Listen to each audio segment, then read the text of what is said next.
식사하시고 또 잠깐 휴식 시간 동안 또 동료들끼리 많은 또 대화가 나누셨죠.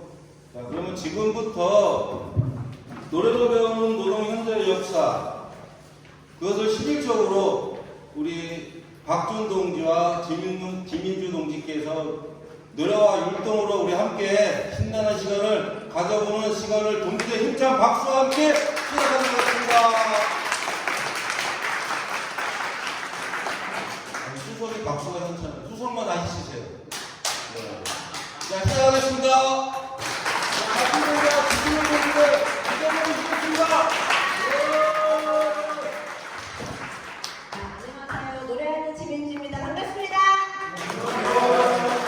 이렇게 항상 태어나면서 보다가 이렇게 호수가 있고 산이 있는 곳에서 만나니까 참 여유도 있고 참 좋긴 한데 제가 처음에 전화를 받았을 때는 노래로 뭐 이렇게 역사를 이렇게 얘기하는데 사실 뭐 제가 깊이가 그렇게 있는 사람이 아니어서 좀 얕긴 하겠지만 여러분들이 좀 알만한 얘기들을 좀 하려고 합니다.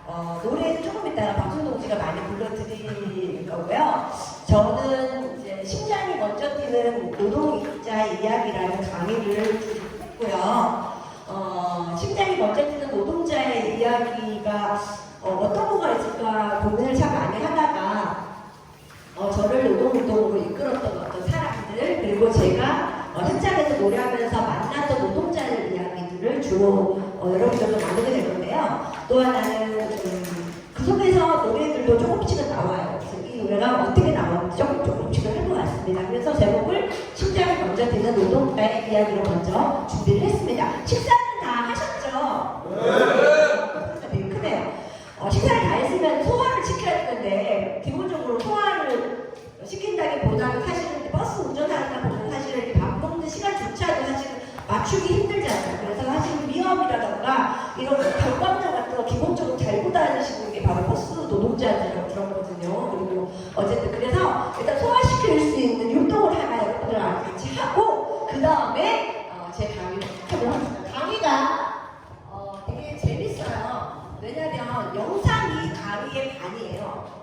그렇기 때문에 제가 말하는 것보다 영상 보시는 시간이 많기 때문에 되게 재밌고 유익한 시간이 될 거라 믿습니다. 첫 번째 함께할 노래는 조금 전에 시끄러워 했던 그 노래를 제가 할 거예요. 자, 한번 제목을 크게 한번 얘기해 보시네요. 자, 세상에 지키나요? 굉장히 잘나가시네요. 같지 않게. 자, 행복하게 살고 싶고 평등하게 일하고 싶은 건 우리 모두의 소망인데 이렇게 모두의 소망이 100년이 지나도 200년이 지나도 우리나라 인간이 태어났을 때부터 역사 속에서 한 번도 서민들, 민중들이 이렇게 행복하게 살던 시절이 없었던 것 같아요. 그래서 제가 만든 곡이긴 한데 세상의 모든 것을 우리도 같이 누리고 싶은데 사실은 그것을 막는 것들이 굉장히 많잖아요. 그리고 뭔가 말을 하려고 그러면 너 말하지 말라고 그러고 행동하려고 그러면 행동하지 말라고 그러잖아요. 하지마. 그럼 우리는 도대체 뭘 해야 됩니까?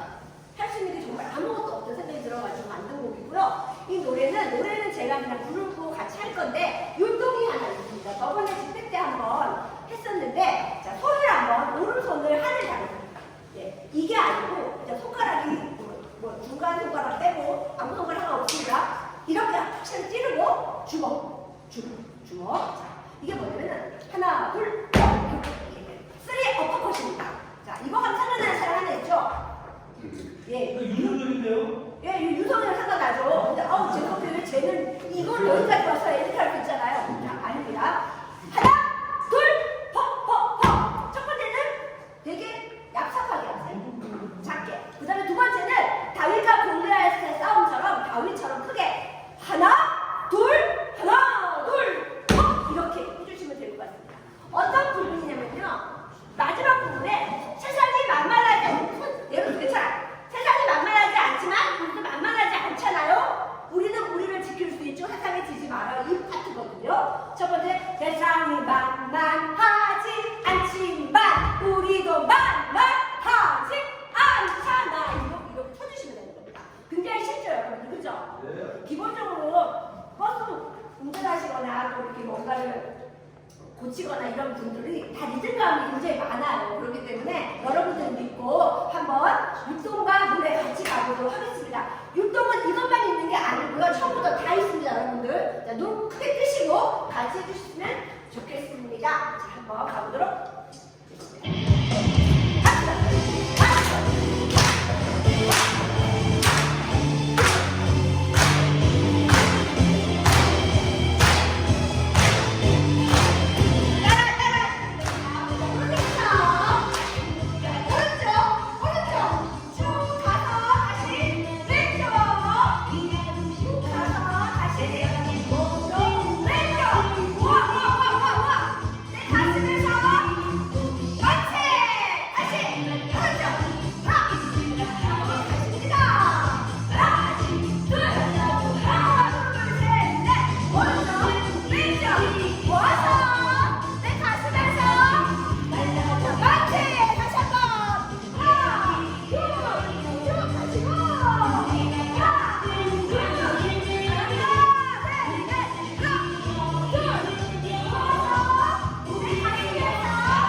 만나보겠습니다. 마산무라 묘역에 갔다 오셨죠? 네. 전태열사 갔다 오셨죠? 네. 전태열사 뒤쪽에 누가 있어요? 이소라 어머니 계시잖아요. 그 전태열사 옆에도 백현 선생님도 계시고, 아 이게 뭔가 이게 같이 호흡을 했던 우리 선배님들이 이렇게 누워 계시니까 마음도 짠하고 되게 부끄러운 마음도 갖게 되는 그런 데가 바로 그곳이 아닌가 생각하는데, 제가 처음으로 가슴이 뛰었던 사람은 아주 오래전에 제가 19살 아마 그때로 기억합니다. 선배님이 책을 하나 읽어주셨는데 어느 청년 노동자의 죽음이라는 책이었어요. 그거를 딱 주면서 이 책 한번 읽어볼래? 그러니까 저는 이제 읽어본 적밖에 없는데 그 당시에 저는 이게 과연 소설인가라고 물어봤어요. 왜냐면은 믿기지 않는 얘기들이 거기 다 써 있었거든요. 그 전태 열사에 대한 얘기를 어떤 그 전태 열사의 친구분이 변호사님이 썼던 그 책이거든요. 그거를 보면서 이런 사람들도 있고 이런 시절들도 있었구나. 저도 그러면은 뭔가 사회에 도움이 되는 사람이 됐으면 좋겠다 했던 데가 제가 그때였던 것 같습니다. 첫 번째 만나보신 분은 그 전태 열사와 함께 평화시장에서 전태 열사는 정규직 재단사였어요. 재단사. 근데 이분은 비정규직 시당 14살, 15살 시골에서 올라와서 재단사가 막 재단을 보면 옆에서 먼저 주모 이런 여학생들 있잖아요. 학생 탑승도 아니었죠. 그런 분 중에 한 분을 저희가 어렵게 만나서 인터뷰를 했거든요. 그 인터뷰로 저희 강의 시작하도록 귀한 영상이니까 여러분들 잘 봐주시면 좋겠습니다.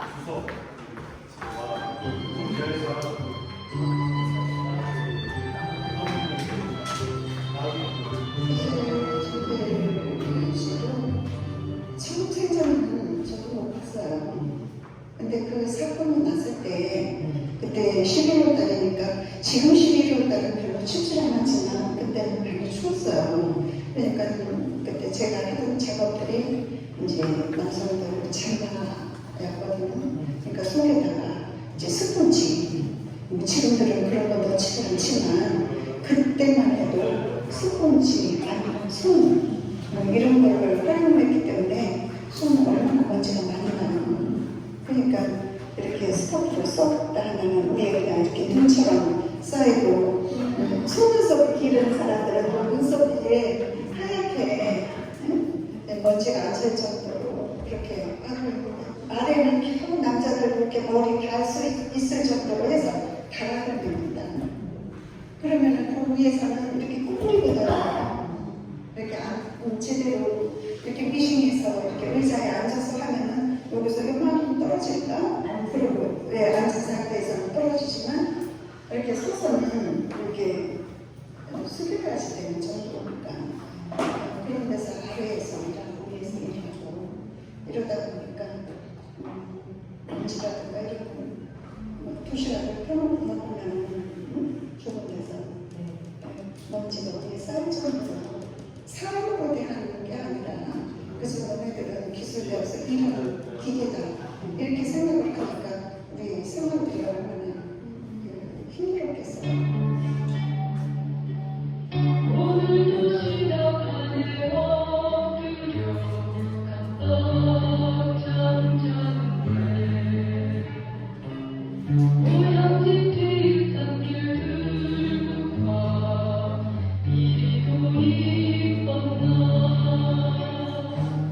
잠 깨지 말았으면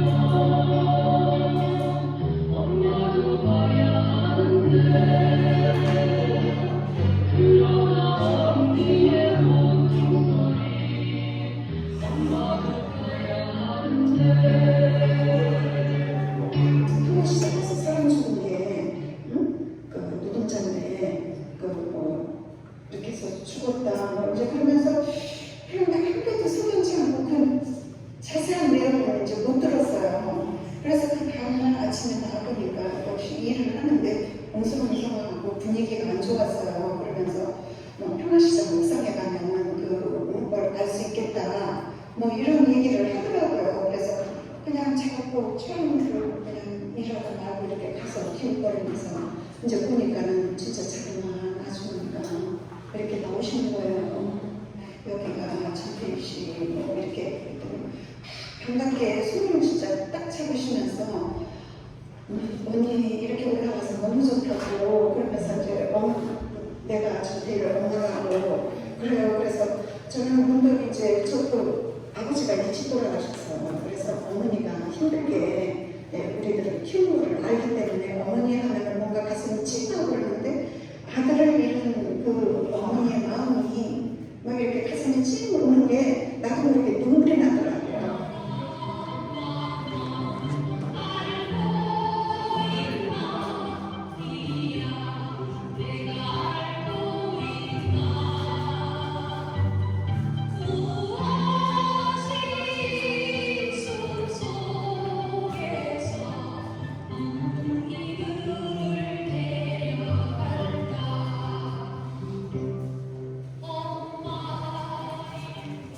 그때 생각이 제가 바뀌었어요. 나는 여태까지 내 안에 갇혀서 내 동생들, 내 가족들만 생각하고 살았는데 보다 많은 사람들을 생각하고 사는 사람은 어떤 사람인가 이제 그렇게 생각이 들다 보니까 그래 저렇게 목숨까지 내놓는데 그때부터는 이게 아니구나. 그래서 어떻게 보면 그 전대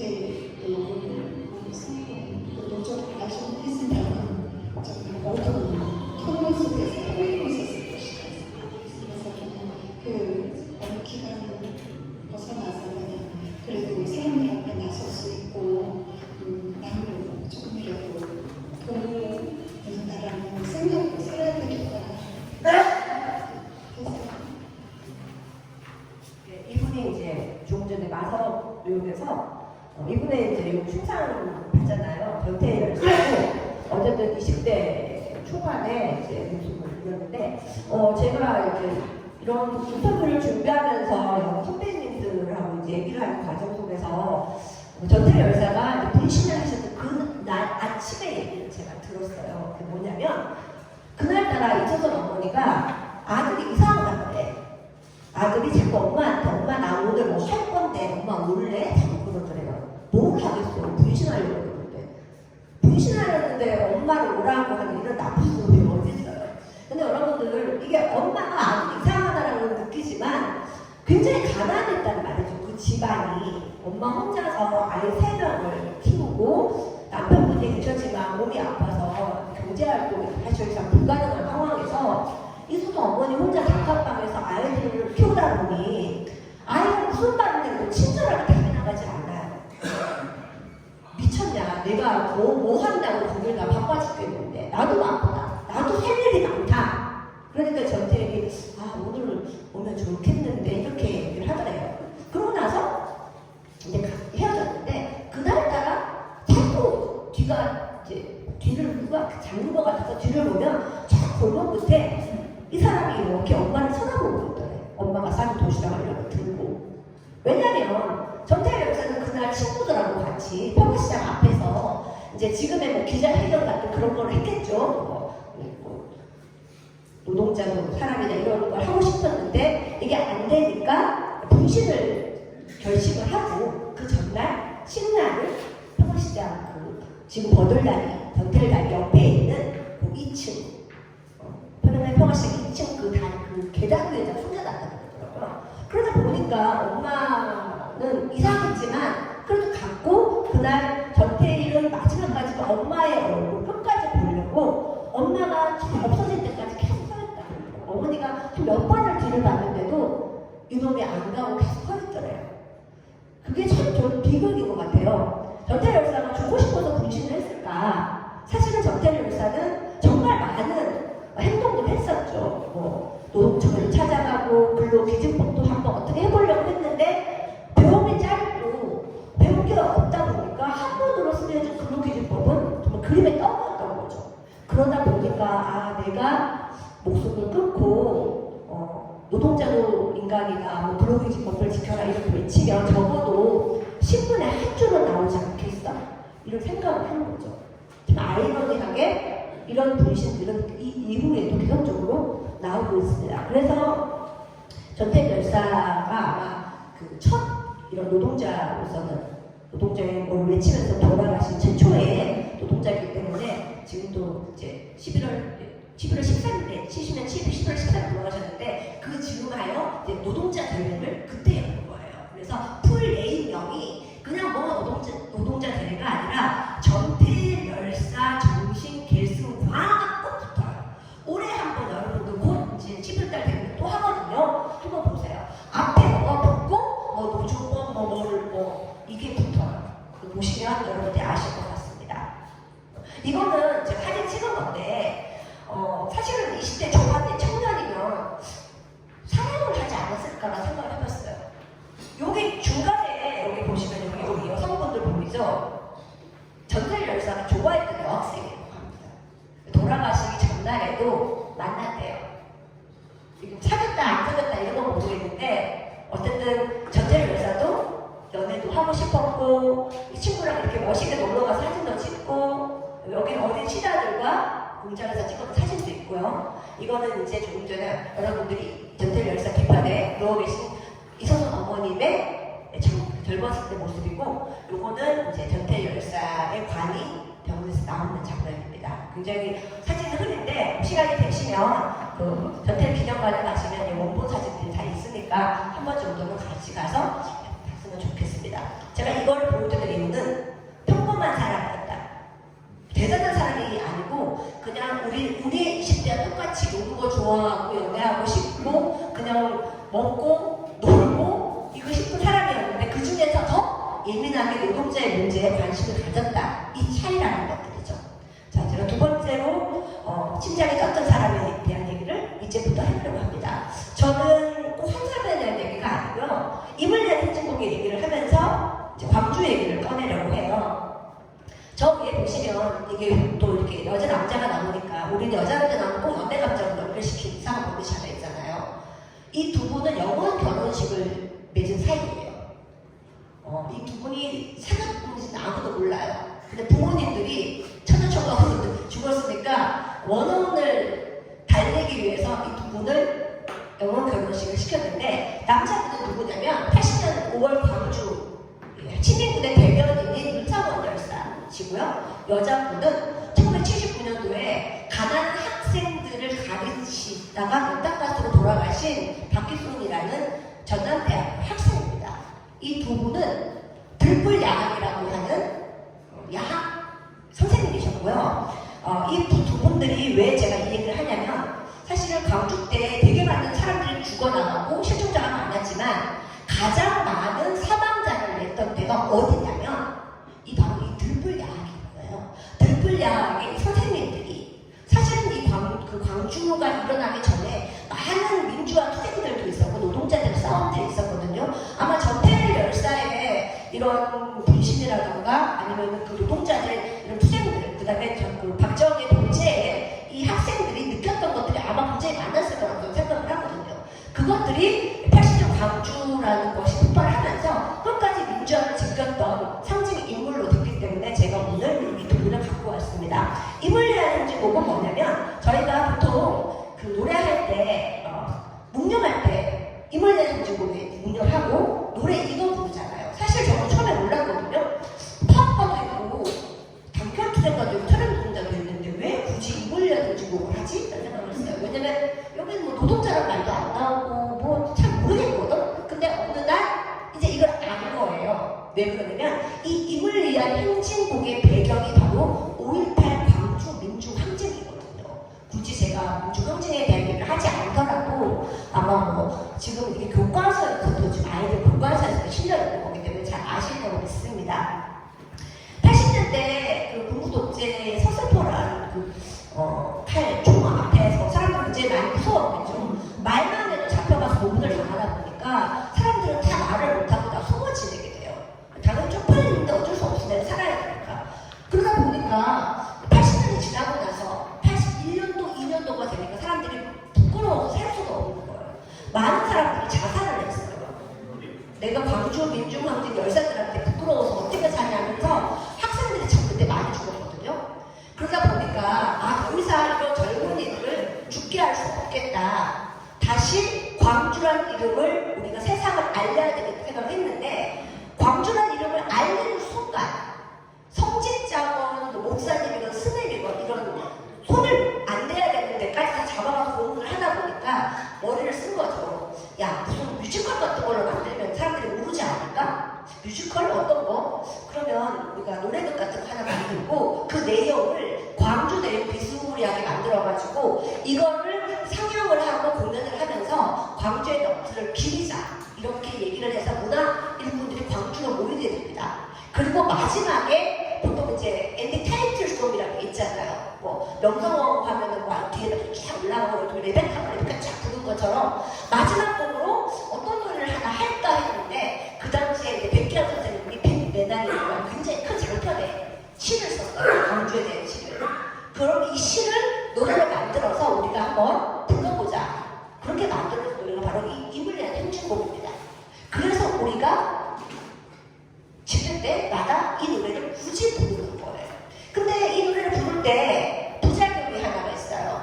어느 순간부터 노래를 부르겠습니다 하면은 음악이 그 가수가 부르는 녹음원이 나오잖아요. 그러면 노래를 안 불러요. 뻥긋뻥긋. 입을 뻥긋뻥긋 하거든요. 근데 사실 이 노래는 뻥긋뻥긋한 노래가 아니에요. 동지는 간다고 깃발만 나갔고 이거는 뭐냐면 동지는 간데 없고 5.18 때 다 죽은 사람들을 얘기했고요. 깃발만 나갔고요. 다 도망가고 깃발만 났다는 그런 뜻이고요. 세월은 흘러가도 상처는 난다. 왜냐면은 그 사람이 죽어간 것을 무동산도 받고 광주에 무덤 다 봤다는 거죠. 빌딩도 보고 도청도 보고. 앞서서 나가니 산자여 따르라.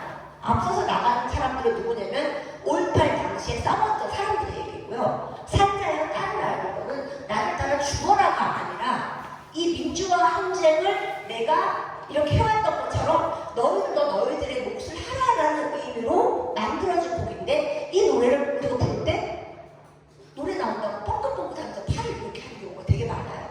그래서 저희가 한번 문제 제기를 한번 민주화 좀 했었는데 그 당시 명남국장님이 한번 노동자 대행지 집회 때 한번 이걸 부르자 그래놓고는 이 MR을 틀어버린 거예요. 그러니까 MR은 뭐냐면은 그 반주만 나오는 거, AR은 그 음원이 나오는 거거든요. 항상 음원이 나오는 걸 틀다가 MR을 트니까 어떻게 됐죠?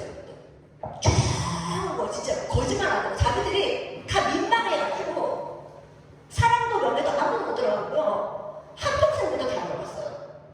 근데 이거는 이제 그때 해프닝밖에 안 됐고 그 이후에는 계속 노래를 틀어주면서 부릅니다. 자, 지금부터 노래를 하나 같이 부를 건데요. 오늘은 닭죽질 하면서 같이 목소리 크게 한번 내면서 불러봤으면 좋겠습니다. 아니야, 요걸로 갈게요. 팔뚝질, 팔뚝질. 둘, 하나, 둘, 셋. 사랑의 일본 이곳이 한평생 나가자 뜨거운 맹세 동질한대요 깃발만 당겨 세상이 올 때까지 흔들리지 말자 세월은 흘러가도 사자는 안다 깨어나서 외치는 뜨거운 함성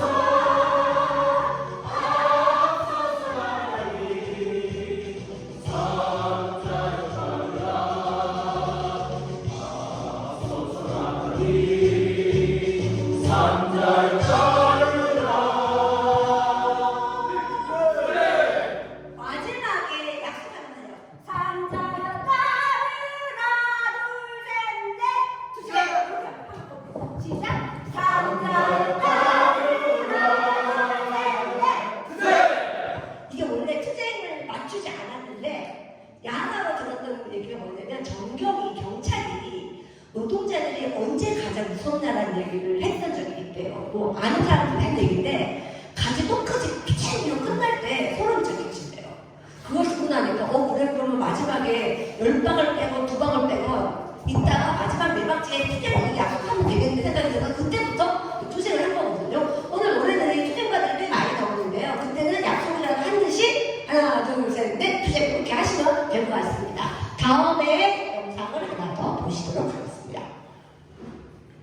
금방 만든 거는 공무원 노조에서 그 조합원들 수련회라던가 뭐 이런 거 할 때 꼭 이 광주 영상으로 이물리한 편집곡으로 이렇게 만들어서 보급을 하더라고요. 사람들이 그냥 이거를 노래만 듣는 거랑 영상이나 화면이 나올 때랑 느낌이 확 다르잖아요. 그래서 아마 되게 좋았던 것이 제가 단락이 돼가지고 이렇게 했고요. 제가 버스 공부에도 들을 테니까 필요하시면 쓰시면 될 것 같습니다.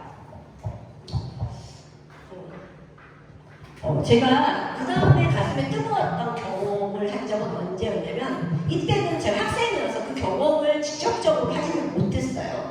근데 나중에 이제 노래 운동을 하게 되면서 그 역사를 알았을 때는 그때가 그때였구나 생각이 들었습니다. 87년으로 저는 기억을 하는데 저는 제가 미술을 전공을 했거든요. 미술을 대구에서 전공을 했는데 학원을 다니다 보면 그렇게 체육탄이 많이 오는 거예요.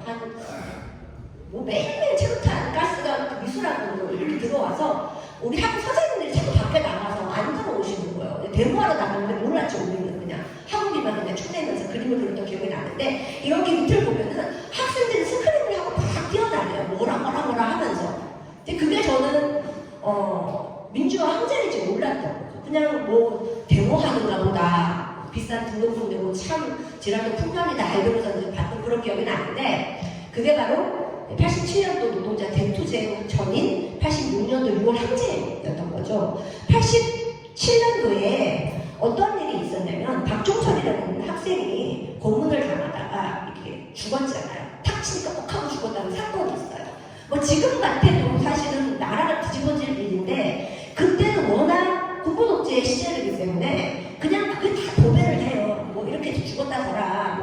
뭐 우린 잘못이 없는데 얘가 뭐 심신미약으로 죽은 거다 이렇게 얘기하니까 오죽하면 아버지가 박종철을 그 장례식 때 이런 말을 했어요. 종철아 잘 가라. 난 할 말이 없다. 아버지가 지새끼가 죽었는데 할 말이 없다는 말을 한 게 뭐죠? 그만큼 말을 할 수가 없는 거예요. 살아있는 사람이 말을 못해요. 근데 여러분들 기억해보세요. 우리는 전대 열사의 투쟁을 받고요.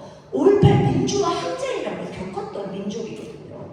뭔가가 있는 거야. 답답한 마음. 그리고 군부독재에 짓밟혔던 역사가 있었는데 학생이 죽었단 말이에요.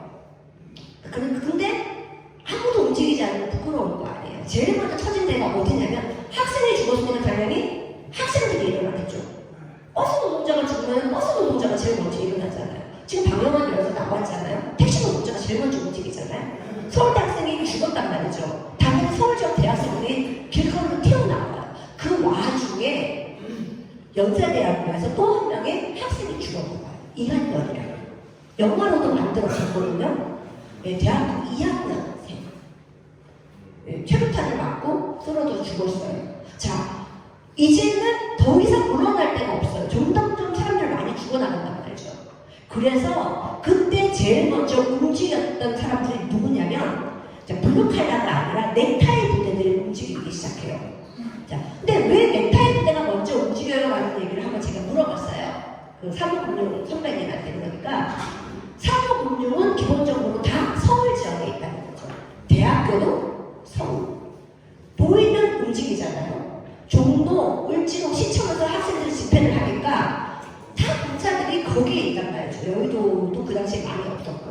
이렇게 일하다 보면은 학생들이 잡혀가는 거예요. 경찰들한테 잡혀가고 고문당하고 끌려가는 것을 이 선배들이 본 거예요. 이 선배들은 적어도 대학을 나온 선배들이고 5.18을 겪었던 5.18에 대한 부끄러움을 갖고 있는 선배들이겠죠. 아무 양복을 입고 있지만. 그래서 이렇게는 안 되겠다. 이 학생들을 내가 지켜야 되겠다 하면서 드디어 이 넥타이 부대들이 넥타이를 풀고 거리로 나옵니다. 그게 바로 87년 6월 항제, 민주화 항쟁이에요.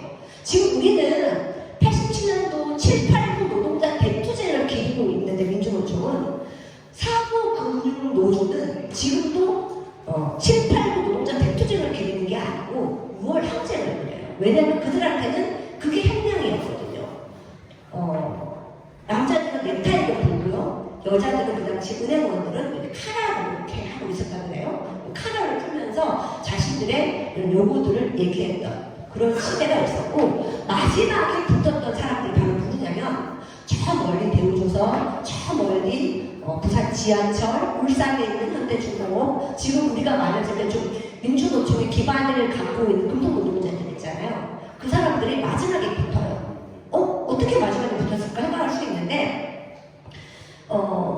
선배님들한테 들었던 얘기로는 의장 시험을 그 당시 되게 많이 나갔대요. 왜냐면 세월이 너무 안 좋으니까 전체 열사는 그러잖아요. 나에게 대학생 친구 하나 있었으면 좋겠다. 근로기준법을 지키고 인간답게 살기 위해서 대학생 친구가 나와 함께 싸워줬으면 좋겠다는 말을 실천했던 그 동료들이 모든 공장으로 다 위장 시험을 들어가요. 그래서 노동자들에게 공부도 가르치고 근로기준법도 가르치면서 우리의 권리를 얘기했던 그런 과정들이 다 있었거든요. 그러다가 서울에서 이 60항쟁이 터진 것을 알아보는 거죠. 그리고 올라가더니 서울이 뒤집어져 있는 거예요.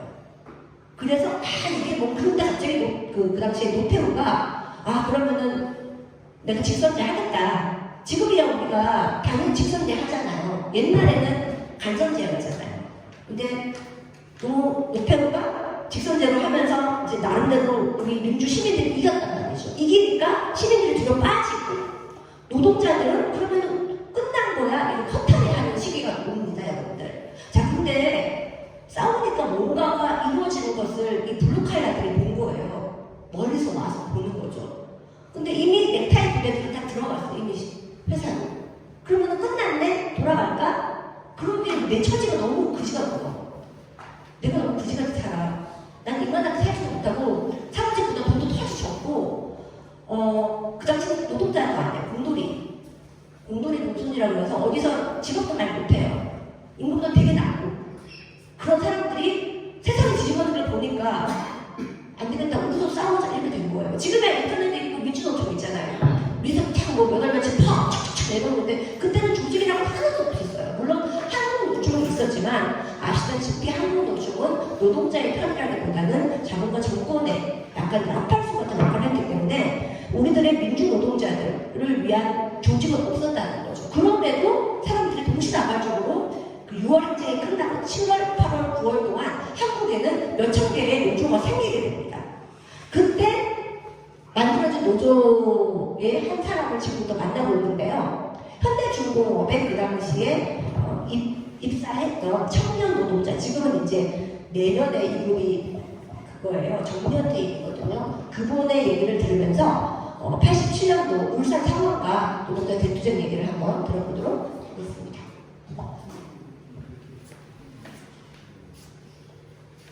그때가 제가 누구를 일부러 불러서 이사했거든요. 예. 그리고 경제중공 안에 있는 불러서 그때 나이가 25.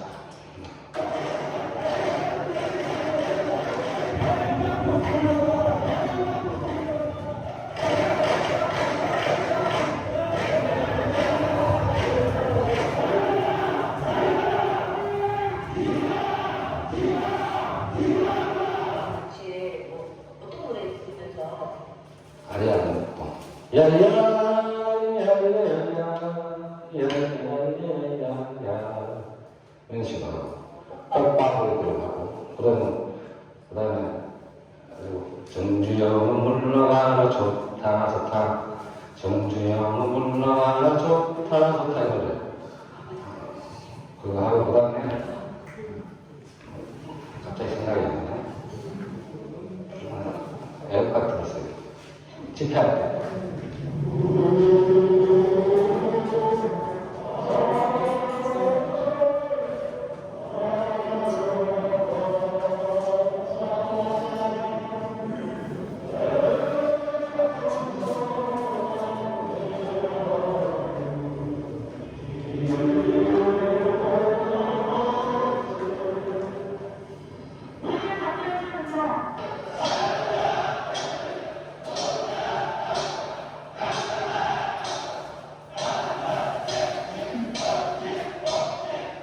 저 같은 경우는 군대에 제대해가지고 놀다가 들어왔잖아요. 그러면 당연히 우리는 내가 노동자도 몰랐고 그리고 노동자라는 것은 뭔가도 아예 감당하지 못하는 상황에서 이제 뭉치니까 하여튼 뭔가 되더라. 그리고 싸우니까 뭔가 나오더라. 하는 이런 것들이 그리고 우리 혼자만 싸우는데 주위에 사람들이 도와주더라. 그런 사람들이 있기 때문에 우리가 좀 있는 거 아니냐 하는 생각이 들기 때문에 그렇기 때문에 그때는 뭐든지 장작이 있어가지고 그 사람 우리 때문에 구속된 사람 많았잖아요.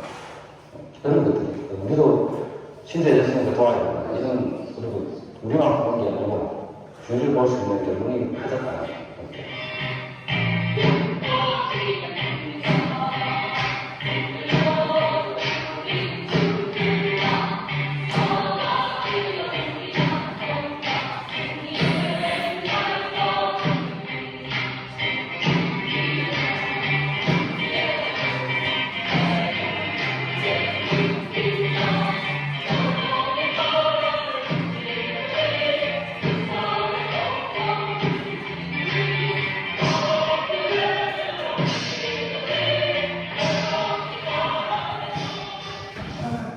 지금 이제 들었던 노래가 파업가잖아요. 이때 이 노래가 나온 게 88년도예요. 1988년도.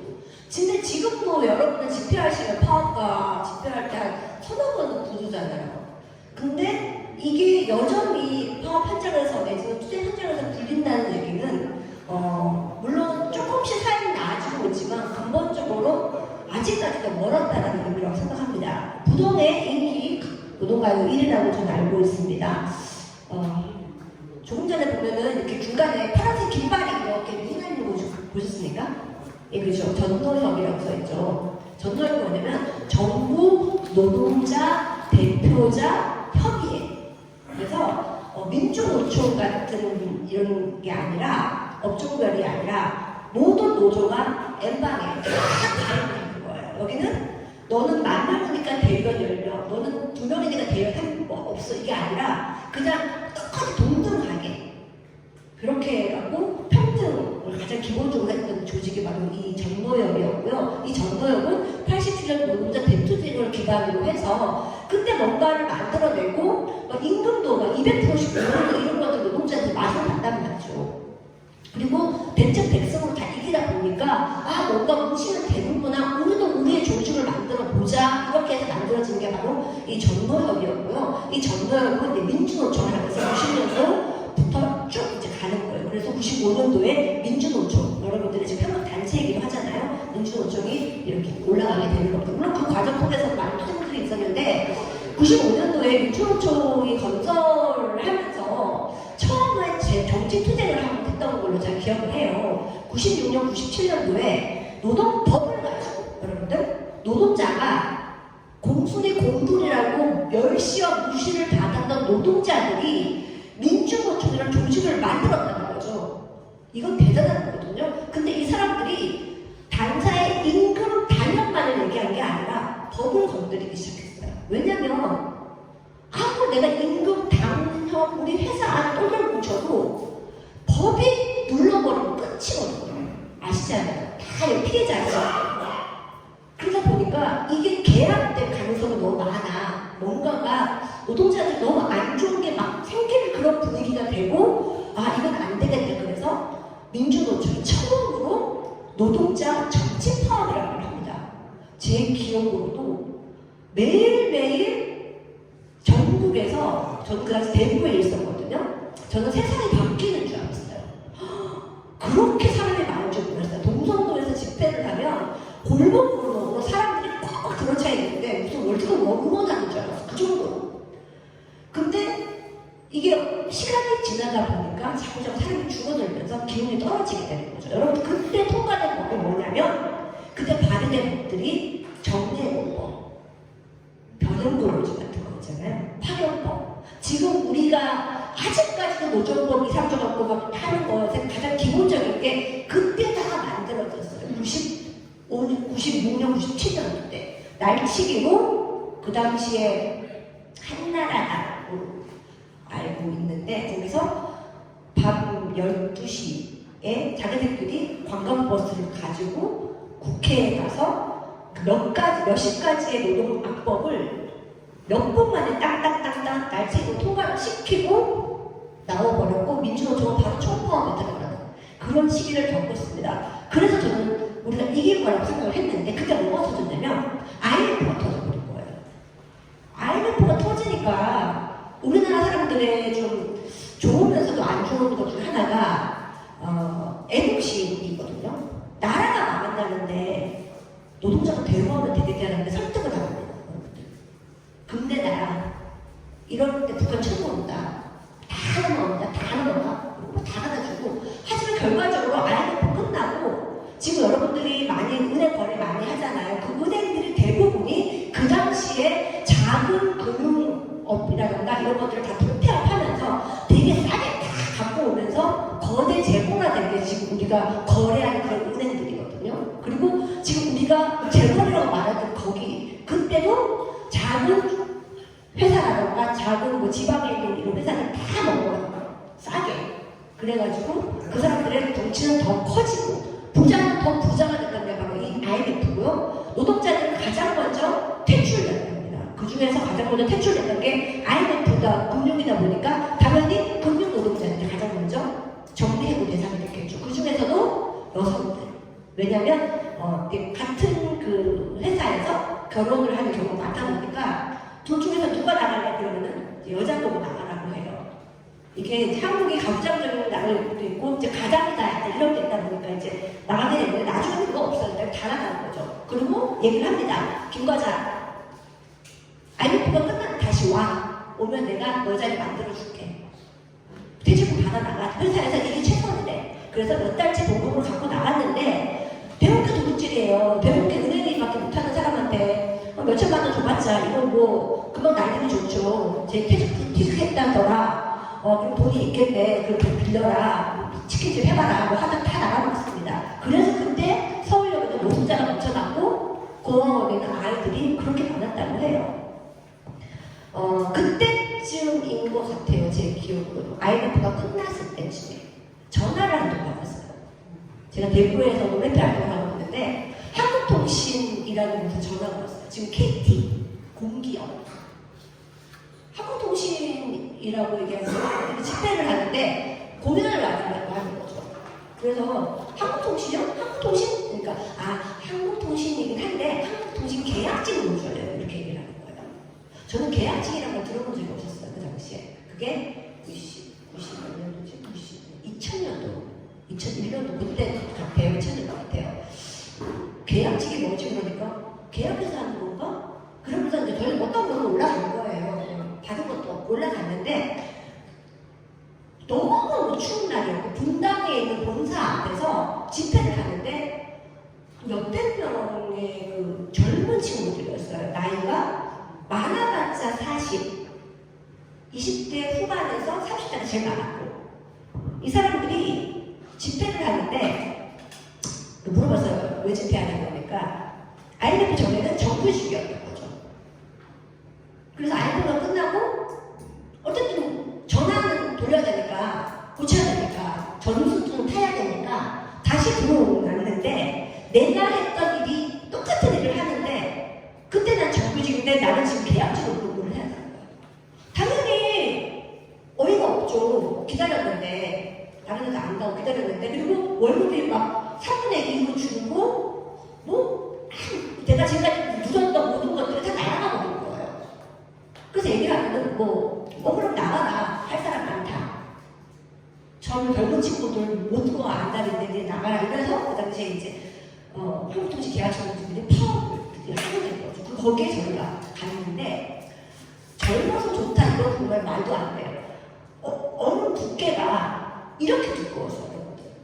여기에 지금같이 이런 파워 텐트 이런 게 아니라 텐트를 쳤는데 지금 요즘 왜 에어네트 이렇게 깔고 잤잖아요. 이렇게 차박 이렇게 하게 놓고 그런 것도 없어요. 거기 신문지를 깔고 담요 하나 던지기 다예요. 그리고 핫팩 이런 것도 없고 물 데울 데도 없어요.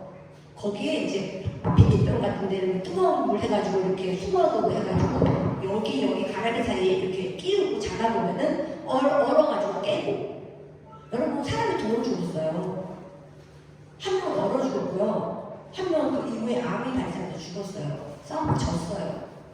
예, 그 사람들은 그 계약직원께서 일을 하면서 알잖아요. 한 사람이 팀장이고 팀장을 중심으로 몇 명 돌아가면 그 체계가 그 당시에 이제 한국통신 계약직에서 만들어진 거죠. 지금 이런 느낌으로 그렇게 인터넷 성깔 이렇게 하시는 분들 되게 많은 걸로 제가 알고 있거든요. 그 시작이 바로 그때부터였어요. 한국통신 계약직 공제는 투자는 정말 대단했는데 한국통신이라는 게 제주도까지 있잖아요. 그러니까 구석구석에 그 사람들의 투쟁을 다 하는 거죠. 그러다 보니까 유행도 되게 많이 만들어냈는데 제 기억으로 가장 인상적인 게 뭐였냐면 구호였어요. 구호가 여러분들 어떻게 하냐면요. 예를 들자면 뭐뭐 하고 뭐뭐 해라 이렇게 하고 비정규직 이렇게 하잖아요. 그게 아니라 뒤에 뭘 붙이냐면 죽여, 밟아, 묻어, 씨발, 개새끼들아 이게 구호예요. 지금 이제 이 욕하면 난리 나겠지만은 그때 그분들이 그 욕을 하는데 여기서 뻥 뚫리는 것 같은 그러다 보니까 이 동지들이 이제 힙스터 다니는 모든 곳에서 다 이 욕으로 이제 구호를 하는 거죠. 이걸 하면서 좀 당기랬던 그런 기억이 납니다. 지금부터 보실 영상은 한국통신 계약직 동지들을 시작으로 2000년도부터 비정규직 노동자 투쟁이 시작을 해요. 그런데 여러분 약간 다른 게 지금이랑 다른 게 뭐냐면 지금은 정규직 노조의 투쟁이 사실은 딱히 눈에 드는 게 없잖아요. 이때는 정규직 노동자들이 엄청 싸워요. 왜냐면 비정규직이 굉장히 회사에 입맛 대고 할 수 있잖아요. 이 사람들을 여기다 갖다 놓으려면은 여기 앉아있는 정규직이 어떻게 되냐면서 나가야 될 거 아니에요. 정규직은 정리해고 시키고 비정규직은 그 자리에 갖다 꽂고 이게 동시에 일어났던 시기가 바로 2000년도예요. 정말 암흑기였거든요. 거기에 있는 영상들을 지금부터 한번 보도록 하겠습니다.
마지막 우리도 일하고 싶다. 여기는 이제 조금 전에 그 유가족분 아이 2명을 허물렸는데 박종태 열사고요.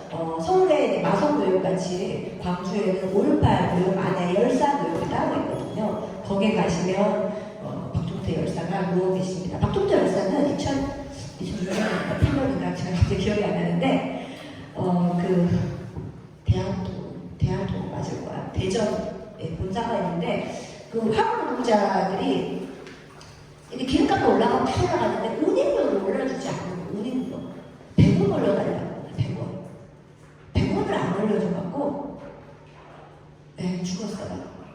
여기가 그 대한통운이 바로 보이는 언덕이에요. 살짝 언덕.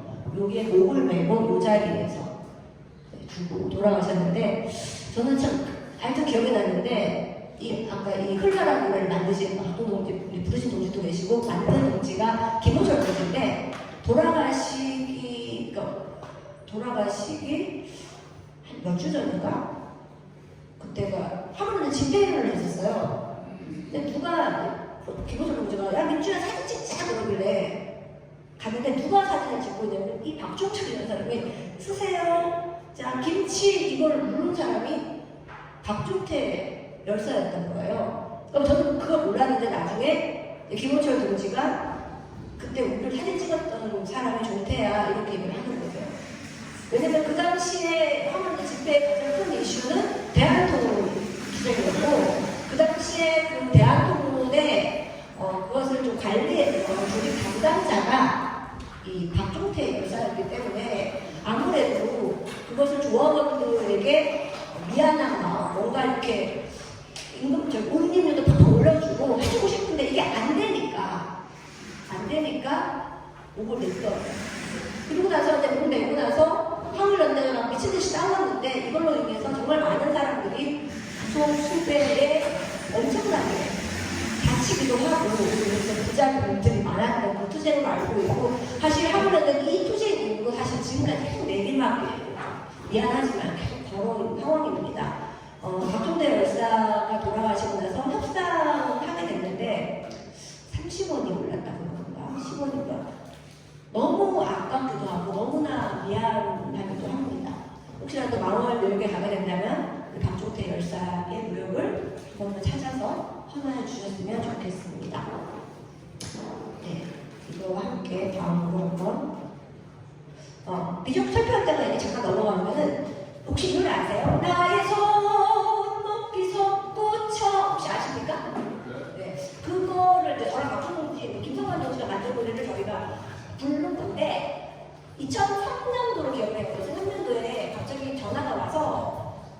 비정규 노동자들을 했대요. 아, 노동자 대회가 있는데 무슨 비정규 노동자 대회야 이렇게 물어보니까 이 그냥 시들을 따르는 노동자 대회에서 자기들한테 마이크를 안 준대요. 너무 잘난 노조가 많아갖고 우리 위원장이 나가서 말을 할 수 없는데 맨날 큰 노조에서 나가서 말을 하니까 제일 힘든 건 나는데 우리 노조인데 그래서 우리끼리 모여갖고 우리끼리 해서 이러면서 집회를 한다고 그러는데 아 맞아 필요하겠다. 그러면서 우리가 이제 비정규 노동자들한테 이제 음반을 하나 만들게 됐고 그날 와서 방송을 해달라고 요청을 받은 거예요. 저랑 공신 동지가 방송을 했는데 그때 이제 강습을 끝나고 나서 딱 내려와서 얼마 있다가 불이 확 나는 거예요. 이분이 불타고 계신 거예요. 그래서 저도 이제 아까 제가 전달 열사 얘기하면서 그 이후로 공신이 계속 있었다고 하지만 제가 그 이후로 처음 봤던 것 같아요. 공신을 하시는 장면을. 이분도 근로복지공단 비정규 노동자 지부장이었어요. 광주 지역. 박종세 여사가 광주고. 근로복지공단 비정규 노조가 그 당시에 쟁의행위 중이었고 유달리 광주가 악질이었던 거죠. 많이 낮추지도 않고 아무것도 안 하니까 조합원들 모두도 그렇고 하니까 내가 비정규 노동자들에 가서 공신하겠다는 생각을 하고 온 거예요. 그래서 조합원들하고 같이 오지 않고 그 전날 올라가서 정대 열사 같이 노래 방송하는 동안에 나무 뒤에다가 신나를 숨겼고 끝나고 내려가는 거 거기에 비정규 실사가 공신을 해버렸어요. 진짜 멘붕이라는 게 그거 같아요. 저는 고등학교에서 기억이 잘 안 나요. 저도 이제 거의 기절하는 분인데 그 영상은 사실 되게 많은데 이제 그 영상을 틀기는 되게 좀 그래요. 그래서 그 영상을 준비하지 않았고 사람이 분신했기 때문에 당연히 근로복지공단 비정규 노동자들은 즉각적으로 파업에 들어가게 됩니다. 지금 그 신길에 예전에 민주노총이 있었고 그 옆에 근로복지공단 있잖아요. 거기 앞에서 전 조합원이 사업에 들어가고 두 달 후에 이용수 열사가 돌아가셨거든요. 돌아가시고 나서 합의가 났어요. 다 정규직으로 시켜주겠다고 이렇게 나온 거예요. 그 사람들이 너무 기뻐하는 거죠. 왜냐면 그래도 우리 용석이 죽음이 개죽음이 안 됐네 다행이네 이러면서 우리 부사가 열심히 살자 이런 얘기를 했는데 알고 보니까 단서가 없는 거예요. 민주노총에서 한국노총으로 와야 된다. 그래야지 너희들 정규직화 시켜주겠다. 왜냐면 민주노총 하면은 고착다 이거죠. 한국노총 하면은 자기들이 언제든지 칠 수 있다는 자신감을 갖고 있는데 이거를 조합원들이 붙였는데 이게 가능해요. 그래서 조합원들 다 한국노총으로 넘어가고 네, 그렇게 된 거죠. 그리고 그 당시에 이제 이 민주파의 간부들은 들어가지 않대요. 그걸 항상 그걸 발견해요. 이런 과거들이 계속적으로 일어나고 있고 언제든지 노동자들이 투쟁할 때 특히나 이렇게 미정부 노동자들 같은 경우는 기득권이 없잖아요. 뭔가 내가 할 수 없는 상황에서는 사측이라든가 자본 측에서는 뭔가를 계속적으로 이렇게 갈라치게 하려고 그러는데 이 미정부 이 노동자 이 조직도 그런 데가 안 된다는 생각을 가지고 있습니다. 하지만 공공운수 노조 여러분들의 상급단체 공공운수 노조에서는 여전히 10월 달에는 이용선 열사에 대한 추모제와 노동자 가요제 같은 걸 하면서 이 정신을 기르고 있다는 거 굉장히 중요할 것 같습니다. 노래는 다 알고 있기 때문에 넘어가죠.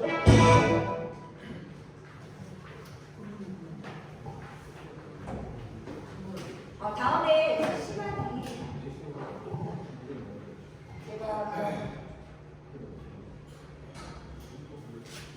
이 사진 하나만 보세요. 이거 언제적 사진 같아요? 요즘 사진 같아요? 언제 같아요? 뭔가 이거 서술도 그렇고 요즘에 이런 피켓 만들잖아요. 피켓도 되게 있어 보이게 만들잖아. 서술도 있으니까. 이거 1998년도 사진이에요. 98년 맞아. 노동법 계약 저질 투쟁 이후에 정리해보라는 게 처음 들어왔던 사업장이 바로 울산 현대자동차였어요. 사람들이 그 큰 노조가 설마 그 연봉이 센 현대자동차 그러는데 어쨌든 여기가 처음 들었어요. 1000명이 넘게 정리해고 대상자였고 역시나 저는 갔어요. 공연하러. 갔는데 되게 이상한 장면을 제가 목격을 합니다. 그 남성 조합원들이 몇만 명이 민주광장에 쫙 앉아있어요. 대우가 이탈을 하지 않아요. 왜냐면 그 1000명 중에 자기가 될 수도 있잖아. 내가 잘리면 안 되니까 무조건 그 집회에 미친듯이 참가를 하는 거예요.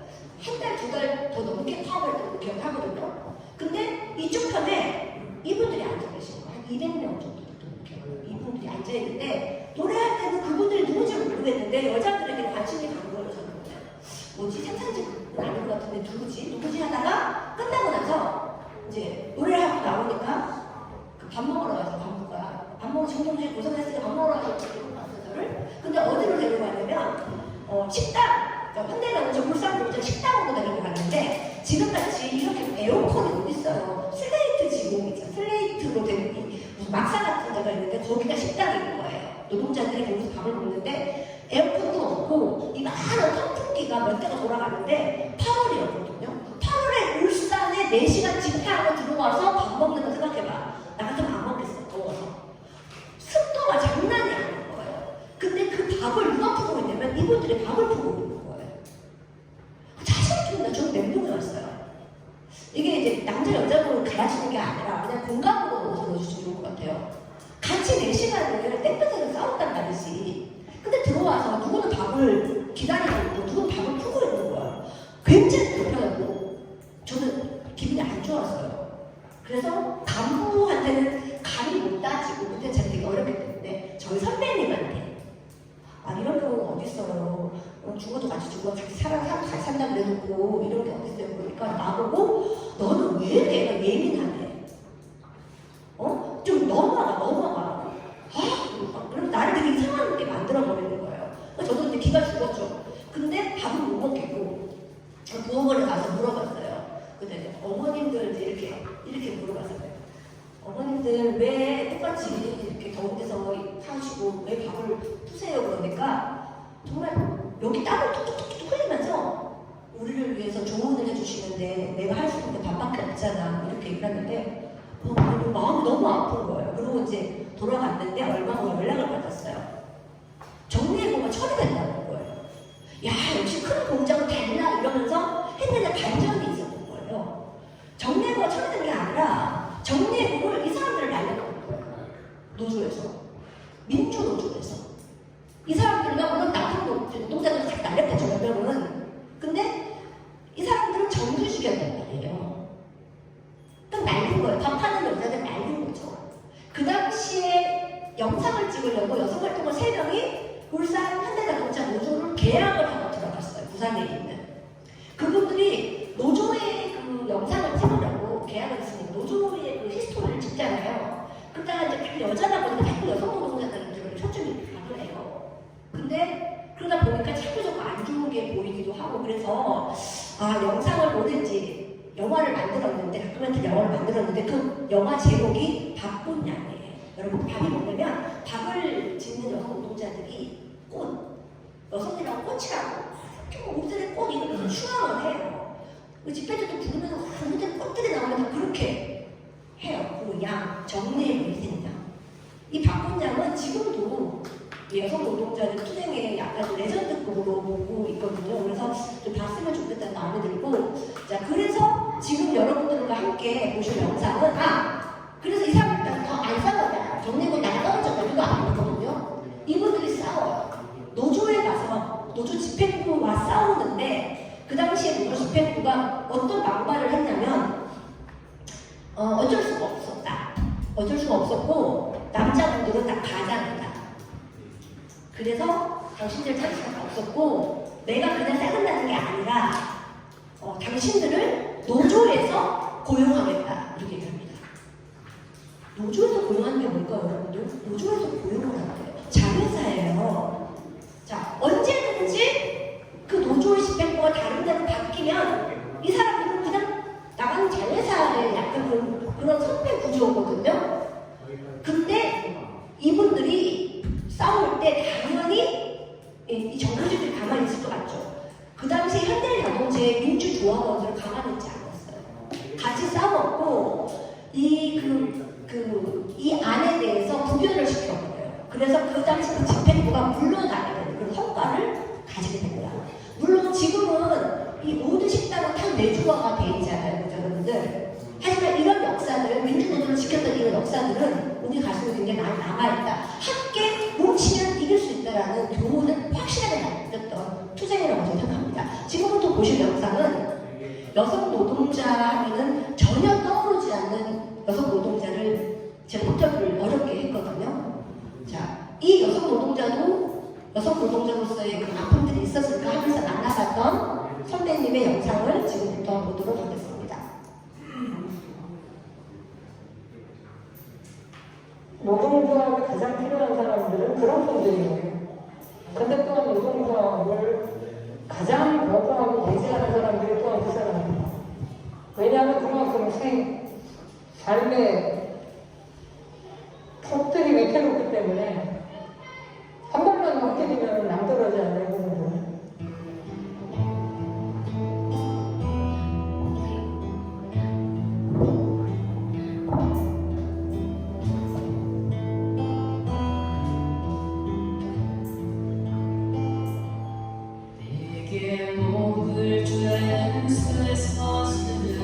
저희가 상교대학을 새벽 5시에 일어나서 집에서 그게 저는 그 시간이 사실 밥할 수 있는 시간이 아니잖아요.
그런 분들은 모르게 잘 들리더라고요. 제가 이렇게 지나가면은 음담 패널들을 노골적으로 이렇게 하고 아저씨들 앉아있는데 일부러 안 가고 그리고 안 듣는 얘기 하려고 그때는 김학래도 없을 때가 있거든요. 그래서 이제 담배 필터 주워서 빼가지고 이제 양쪽 뒤에다 틀어놓고 그래도 들려가서 한 개씩 더 받고 IMF 때 여성 집중 부서가 통째로 사라졌다. 발민해고 1순위부터 이제 앞순위가 다 여성 노동자다. 통날부록 여성 노동자들의 이거와 가사, 노동을 위해서 노동시장에서 회전하고 있다는 겁니다. 현장 내에서만의 차별과 멸시이 아니라 가정 내에서조차도 심지어는 남편들 그리고 그토록 자랑스러워하는 자식들한테까지도 무시당하는 겁니다.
자기가 어린 시절에 어떻게 결혼하게 됐고 초대를 하고 나서는 손목이 시렸고 골반이 틀어져서 어떻게 됐는데 남편이라는 집에 안 들어오고 이런 얘기를 들으면 할 수 있는 공간들이 생기는 거예요.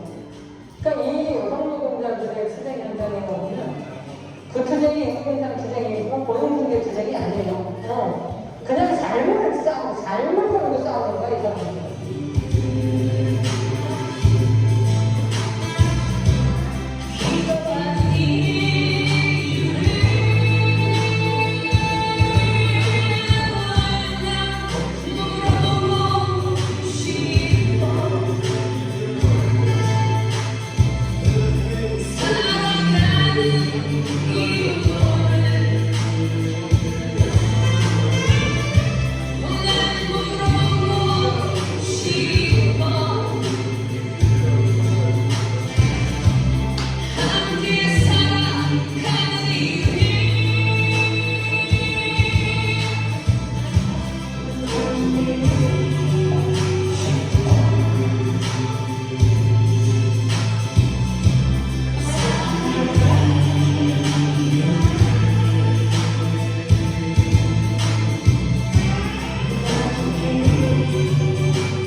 결혼식이나 이럴 때 정대고 대상으로 여성 노동자들이 거의 앞손인 것도 있고 또 비정규직에 이렇게 봤을 때도 여성 노동자들 특히 나이 많으신 분들에 대한 비율이 훨씬 큰 것들을 보면서 노동시장이 정말 잘못돼가고 있다는 생각을 개인적으로 해봤습니다.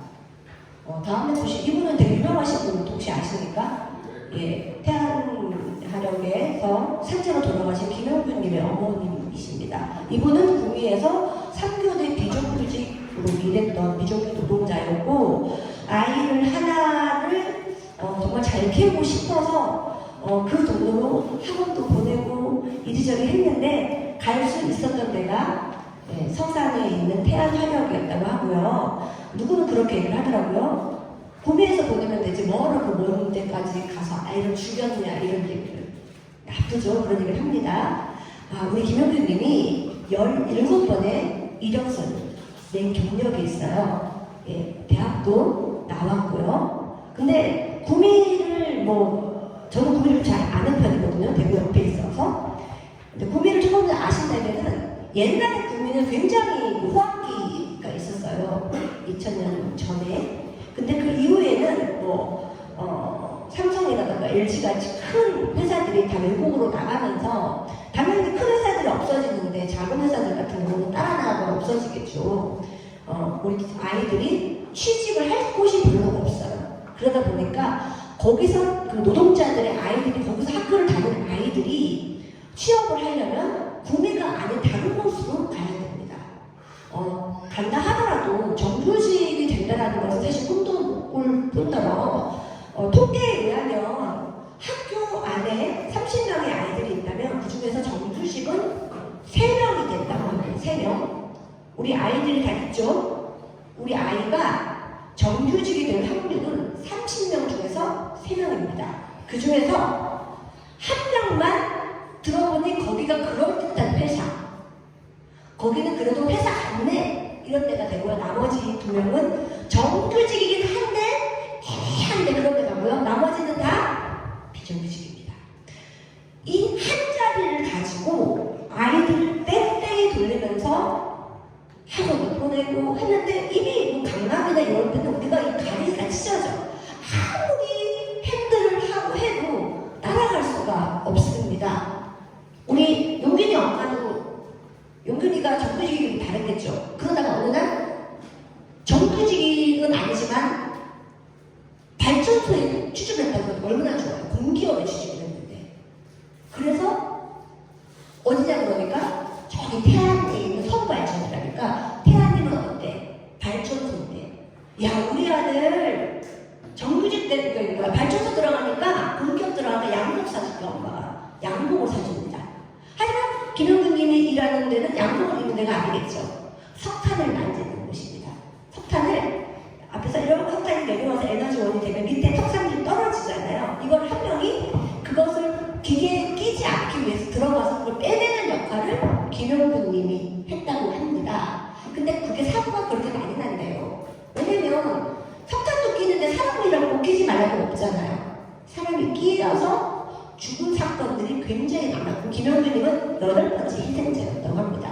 그런데도 그 서구 발전은 김영규님의 일이 있기 전까지 클린 기업으로 모범 회사로 표창을 받은 곳이에요. 이게 왜 밖으로 나오게 됐냐면 비중주 노조가 생기면서 그게 밖으로 나온 거예요. 노조가 있고 이렇게 차이가 많이 납니다. 그리고 김영규님이 해왔던 일은 정규직 도면에서 하던 일을 매주 평균으로 넘기면서 한 명이 이렇게 혼자 일을 하게 되니 끼어도 자기가 가서 끌 수가 없어서 김영규님은 그렇게 돌아가시게 됩니다. 그리고 나서 그날 어떤 일이 있었냐면 밤에 전화가 옵니다. 제가 이제 김영규님 어머님하고 한참 얘기를 했는데 그날 밤에 얘기를 저한테 해주는 거예요. 새벽에 전화가 왔어. 태양이라고 그래. 아들이 다쳤대요. 다친 개뿔 죽었는데. 그래서 오라고 그러더래요. 자가용이 없었어요. 그래서 몇 번을 갈아타서 이 용균이 아빠랑 가는데 가도 산길이 들어요. 한번 가봤거든요. 충원대 때문에. 이런 가게도 없어요. 까만 산길 가다 보면 저기서 굴뚝에서 연기가 나요. 저는 그게 사람을 태우는 화장장의 연기 같은 그런 느낌을 받았어요. 죽음의 연기 같은. 거기에서 김영규님이 입사한 3개월 만에 목이 잘려서 죽은 거죠. 근데 그 회사 사람이 어머니한테 뭐라 그랬는 줄 아세요, 여러분들? 어머니가 놀라서 병원에 뛰어들어왔는데 어머니한테 처음 말이 그렇게 용균이가 돈을 모아서 들어가가지고 이런 얘기를 합니다.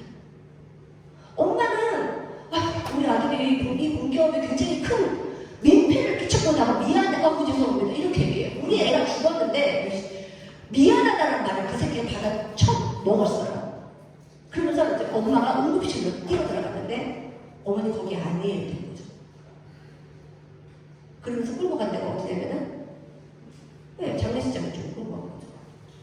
그러면서 김영준의 어머니 투쟁은 시작됐고 지금도 열심히 싸우고 계십니다.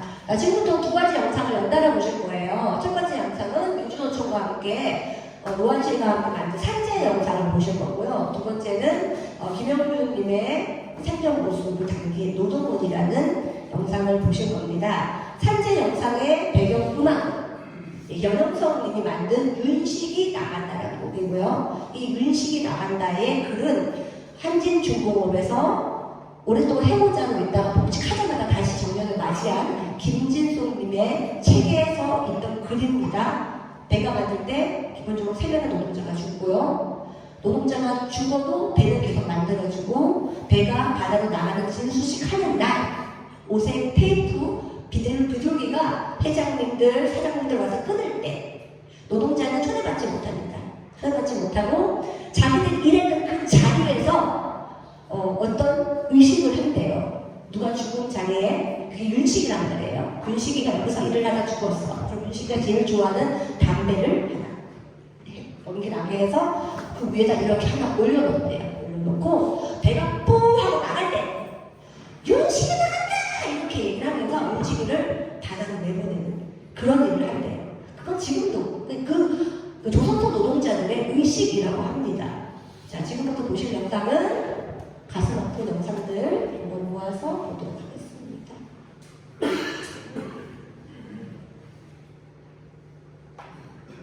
정말 저는 이만을 듣고 모든 사람들이 이런 걸 다 알고 저는 솔직히 카메라가 현장에 직접 들어가서 어떻게 사람들이 얼마나 일하는 곳에 일하는지 다 보여주고 싶습니다. 왜 정신을 공개하고 왜 그러는지 정말 모르겠습니다. 제가 직접 다 거기 들어가서 확인했는데 그 이유를 모르겠더라고요. 저기 가운데 한대 머리 위로 난 오름 뒤도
비록 속은 꽃피면 영혼을 담재기 공작역을 지어오는가 붉은 녹을 바다 위로 바라비는가 모든 시기 나간다고 바다로 떠난다 우리 음식 이제 바다로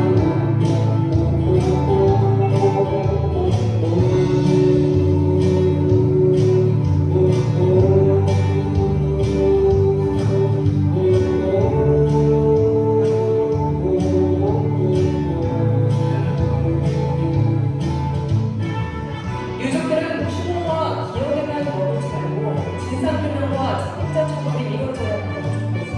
김용이 나오는 김용판법이 된다며 반발하셨습니다. 현장에서 정말 우리가 겪은 문제, 노동자들의 말은 달랐습니다.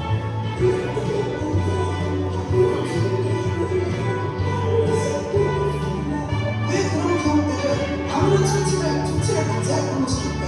노동자들의 안전감에는 죽을만큼도 생각하지 않는 그런 일입니다.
이 노래는 김원철님이 만든 곡이고요. 이 버전은 새로운 곡으로 아이들을 잃은 부모님들이 직접 부르신 노래입니다.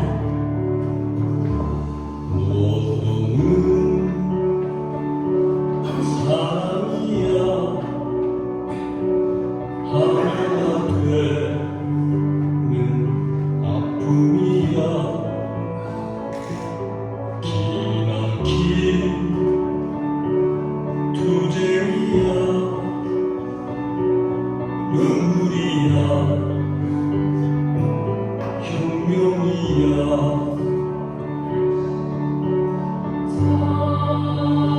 어둠 속에 무덤이 울며 기나긴 지각의 끝에서 인류도 저물지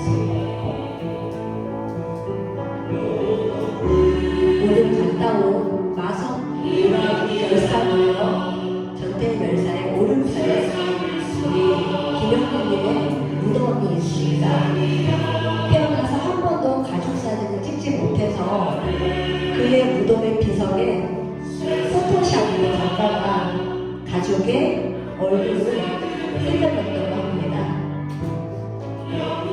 그리고 김영규님 기억해 주십시오.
지금까지 저한테 심장을 두드리게 했던 많은 사람들을 만나뵀고요.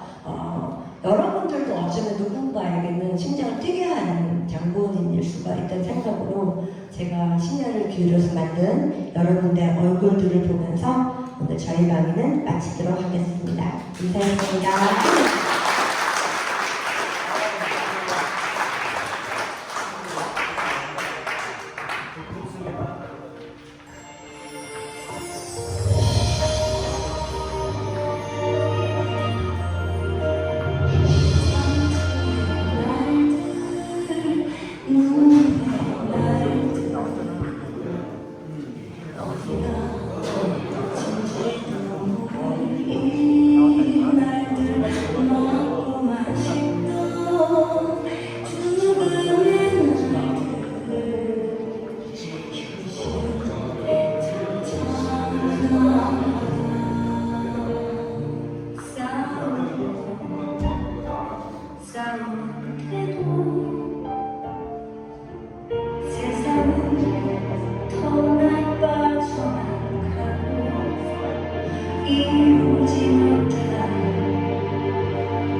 동료들 좋은 시간 되셨습니까? 네. 지금까지 영상과